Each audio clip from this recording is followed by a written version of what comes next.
But we're going to be taking a look at it on a Xbox Series X as well as the Xbox One.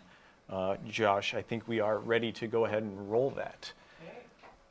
And today we're starting with Foundation, I believe, correct? Absolutely. This is the second mission in the game. Chief is on a mission right now where he is trying to locate the weapon, which we've seen in our previews today. Everyone's aware of that character. And you're moving through a Forerunner dungeon, which is situated below the surface of the ring. And this really leads us into how we've structured the campaign in general. We start in this kind of narrow funnel, in this kind of very classic Halo kind of corridor kind of space. But then the further we go through campaign, the wider and wider that gets. And then when we want to bring you back into some more of that kind of tighter corridor action, we go back into a different dungeon. But really the story is the thing that is gating you as you go. But then, as you're going to see as we go further through this, we also have the expansive world above all these things. Yeah. And when you say dungeon, that doesn't mean just super tight corridors, like locked in a dark space, right? Absolutely not. We have huge kind of Forerunner dungeon spaces that are built below the surface. You know, they take, I guess, between like 30 minutes and an hour to complete a whole bunch of them. So it's more just the linear curated paths is what we're referring to when you say dungeon? Absolutely. And obviously, just from a purely development perspective, we get to curate some of the storytelling, and we get to curate some of the kind of experience so that we have a much more kind of focused moment. But at the same time, we still encourage players to kind of play these spaces exactly the way they want to. Forerunner doors, always appreciated, right? People seem to like them. I like them. I remember saying, like, dude, let's just show a picture of a Forerunner door and everyone will lose it. Yeah, and here's a giant Forerunner space as well, which has silexes moving around in them. This is very much connected to how the story is going to unfold as you play through campaigns. Yeah. Mysterious, new and kind of thing, Forerunner tech there, right? That's Absolutely. Kind of why we chose Zeta Halo. Indeed. I mean, one of the things we really wanted to do with Zeta Halo was take an established location, but one that has a lot of mystery built into it, and also like add in a whole bunch of new mysteries that people don't even know exist at this point. As you can see here, we're in one of our giant rooms where there are multiple routes that you can take through it. The Banished have also dug down into this from the other side. You can see there's a big elevator in the background.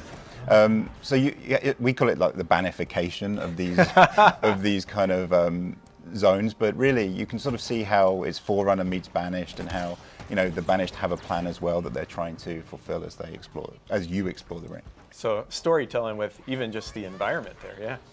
Yeah, absolutely. And as creative director, you kind of help make sure that all happens, that comes together? Yeah, I mean, absolutely. I spent a lot of time with the story team, with everyone from level design. Everything has story in the game. We really wanted to make sure that it is that kind of classic Halo experience of story-driven missions that are pulling you through our golden path. And really, we wanted you also to be able to go off the golden path and find more story. And all of this helps you piece together the kind of mystery of what is happening in the game. And there's a lot of mystery on Zeta Halo. So there is. I mean, our goal from a story perspective was always to make this a mystery story. So the longer you play, the more you find, the more that story will get revealed. And then by the end, when all the pieces have fallen into place, you'll know exactly what's going on.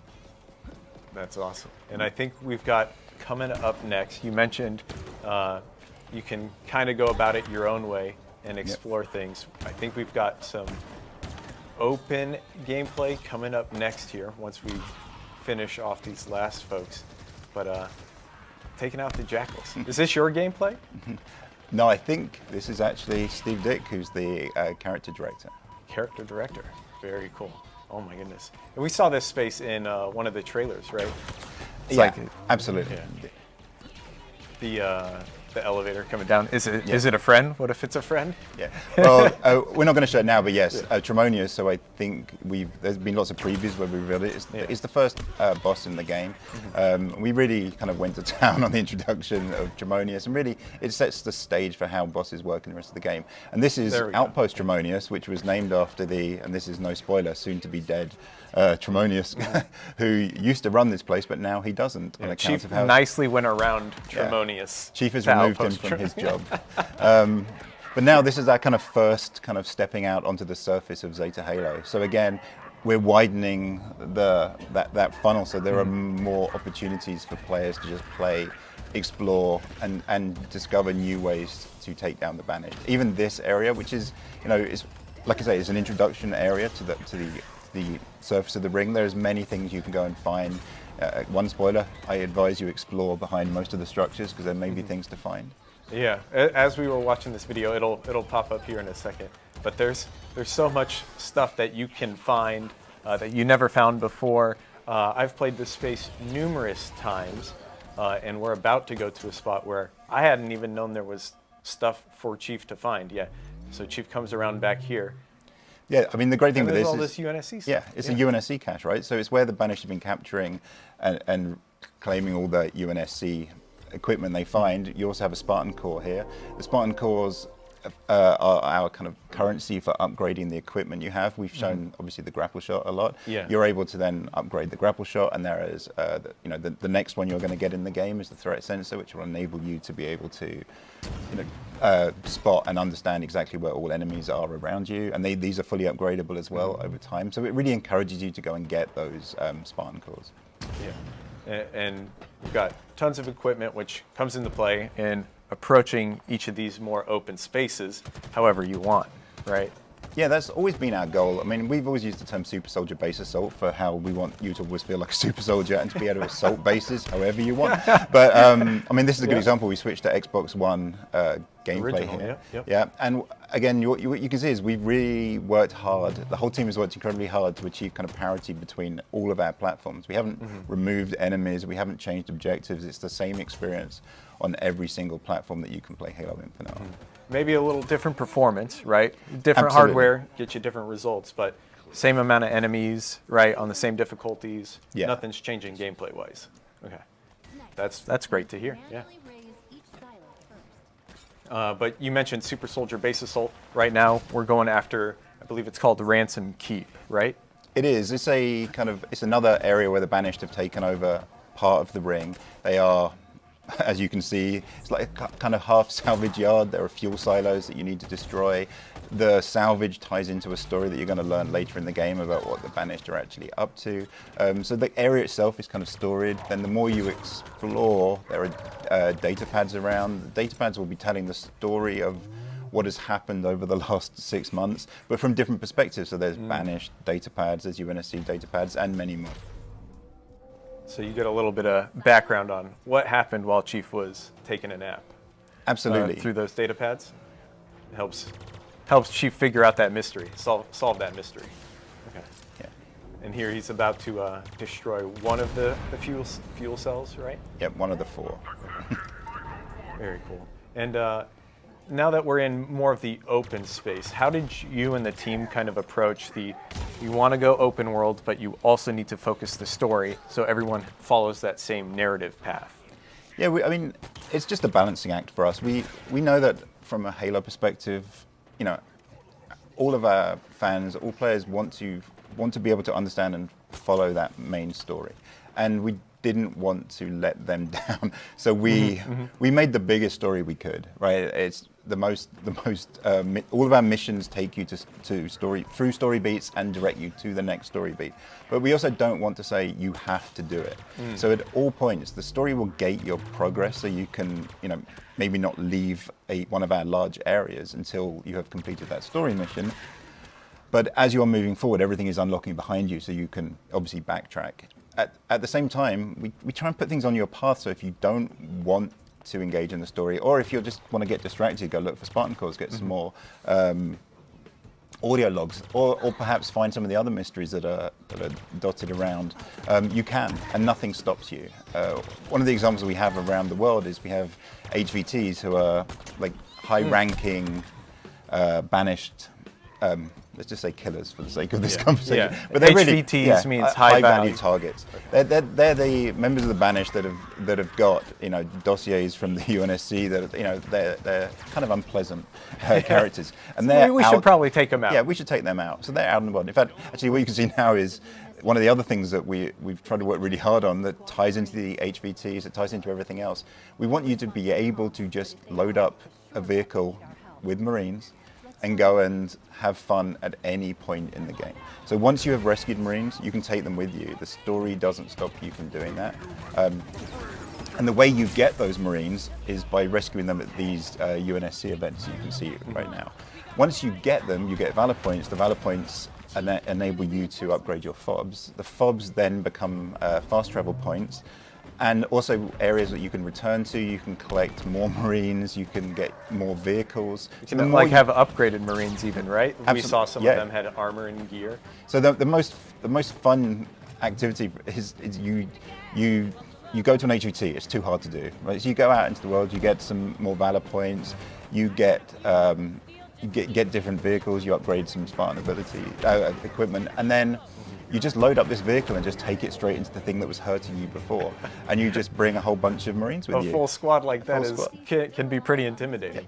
They got the infinite ammo rocket, of course. Always Absolutely. make sure your Marine has a rocket. And there's a kind of a funny story behind this as well, because when we released that campaign trailer, we weren't actually expecting a meme to come up about, that you're safe now. But the funny thing is, they actually were safe in that. Oh, they landed? They in landed? That video. So we wanted to prove it to people. So Oh, here's a good example where we are just going to take that group of Marines. We had to load them up in the Razorback, extra people. And That's a heck of a jump. It is, and it's one of those funny kind of anecdotal moments, both for players when they do things like this, but also for us as the team, because we genuinely didn't think we were going to pull it off, and we actually did it first time in this particular instance. Because when you're trying to make this footage, it's usually a lot more challenging, because it's kind of a chaotic environment, right? Yeah. Because everything is behaving dynamically around you when you're playing. But yeah, first time. Wow, that is awesome. I was about to start asking about how do you explore the map and navigate, or the world and navigate it, and the TAC map comes up. Well, as we were talking about before, like we always say, there's your next objective. So in this case, your next objective, from a story perspective, is going to the excavation site. But as you can also see, there are the FOBs that you haven't claimed at this point. And every time you get a FOB, it will reveal every UNSC element around that area. So like you will learn the locations of the HVTs, for example. You will learn where the UNSC events are. You will see about the banished bases.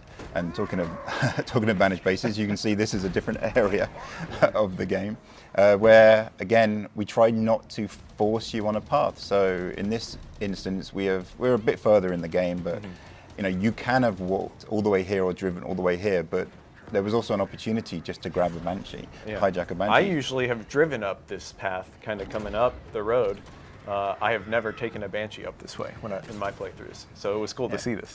It really just builds on the philosophy in which how we've developed the game. Like we always want the game to say yes. So if you think, can I do that? The game tries its best to say yes, you can, which has always been the great thing about Halo. And we just tried to take that into this bigger open space. Yeah, the moments of what if this works, right? And then it all actually plays out exactly as you envisioned in your mind. That is what makes Halo so special, right? Yeah, multiplayer and campaign. Absolutely. It's like kind of, especially from campaign, it's like organized chaos where you're trying to be the ringleader of ensuring everything works, and then bring in a few new instruments into that just to see what happens. Yeah, this gameplay is sweet. He grappled a rocket launcher to himself earlier. Now he grapples a sword to himself. Absolutely. So right now, he's approaching this tower, and do we know why Chief is approaching this tower? It's story elements, so right? We're directing him there. The tower is a story element in this kind of second third of the game. I'm not obviously going to go into the exact reason why you're doing it, but there are multiple objectives that you need to achieve to move the story forward. So we're in this area. There are 4 towers in this area, and I think this is one of our biggest spaces in the game. So there are many different ways you can approach those. As you saw, we were in the Banshee. My favorite is always to make sure I've done all the FOBs beforehand and try and get a Scorpion into these areas. I've never done enough to get my Valor up to call in Scorpions. I just try and go through because I love the story. So I'm like, I just want to get the experience again and again in my playthroughs. Well, I think it really speaks to that kind of sense of you play it the way you want to. You just forget what you can do sometimes. Like I was playing this with Steve again, and he was berating me for always trying to get a Scorpion and bringing it through the thing. But it was fun in that moment, and I chose to do it that way. But you can literally try and solve these problems however you want. And I did put out a Twitter call for questions, and we've talked about most of these questions have been asked by people out there. There was one that I wanted to touch on, which is, can you continue to explore the open world after you've finished the game? Yes, you can. Okay. What happens is when the main story is completed, you're brought back to Outpost Draconis, which is that first place we saw where there is an FOB, and you will be able to continue from there. The world is full of dynamic events, so they will continue. But also anything you haven't done, because again, we know some players are going to rush right through the main story, so then you can go back into the game and upgrade yourself. Nice. So again, we just want to let people play it the way they want to play it. Gotcha. Well, I see the gameplay has looped, and I've asked pretty much most of the questions I know I wanted to ask. Did you have any last words you wanted to say about campaign? Anything to the community? I just want to, thank you all for being patient with us building this game.